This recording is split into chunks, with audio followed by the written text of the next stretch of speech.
So this is a craft project that you can do with your kindergarten class or first grade. You can do this in seventh, eighth grade, high school. You can even do this in college if you're studying literature as a major or even as a minor. You can also do this if you're your own writer and you don't really go to school or anything for that. Parents can do this with their kids is making Rorschach ink blots. So how you do it is you put food coloring on cardstock, and I used white cardstock for clarity. And I'll get to why that's important in a minute. Now, you can use blue cardstock, and it depends on what colors do you want your map to be. Do you want it to look vibrant with reds and blues and everything? Or do you want it to look like this, where you have more of green and red, kind of like earthy colors?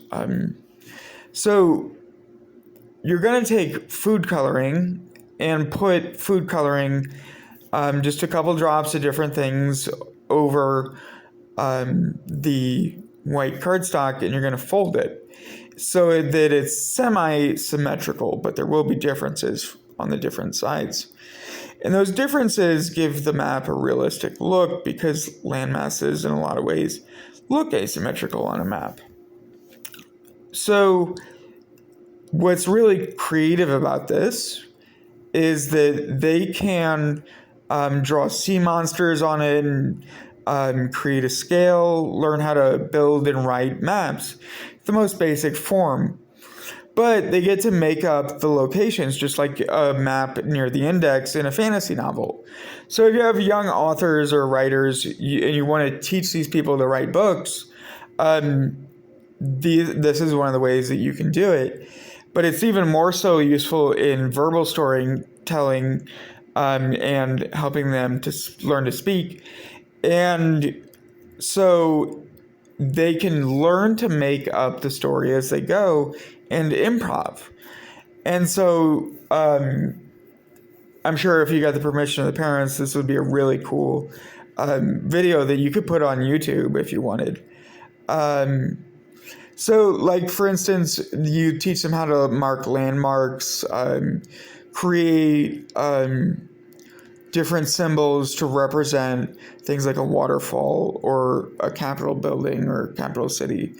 The difference between a capital city, which here has a star, versus a capital city that might have a word next to it or whatever it is. It's like English, or it might have abbreviations like Mount.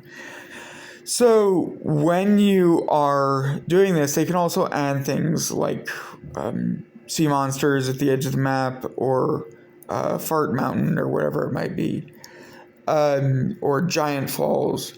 And so this can really help them, and they can divide this into nations, or they can leave it as a whole concept, more like Pangea.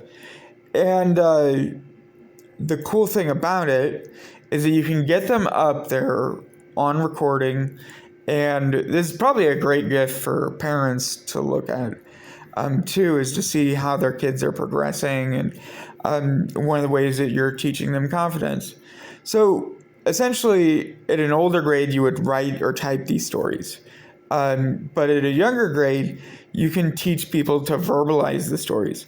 And you can actually, if you know enough sign language or you get an interpreter in there, you could use this as a visual aid to teach people how to use sign language to speak a verbal story. And this really helps in a sign language class, I would assume. I was actually my major when I was at SWIC, and SWIC has an amazing team of different teachers and professors who will, in a very supportive community of individuals who really want to learn. And the director at SWIC was a really nice teacher. She's a very nice lady and very intelligent. But this is a really good idea if you are a sign language teacher or whatever it might be, or you're learning to interpret. So you just stand up there and you give a presentation. And it's really interesting how this could potentially allow them to progress. You can, of course, put things like rivers in, and you can put, what's funny about this is they put all the cities out here in the middle of the ocean, and including this one. I said in an earlier video that looks like the peninsula of Florida, but I really do like Florida. I think it's a good state, but yeah, this is just an idea. Yeah.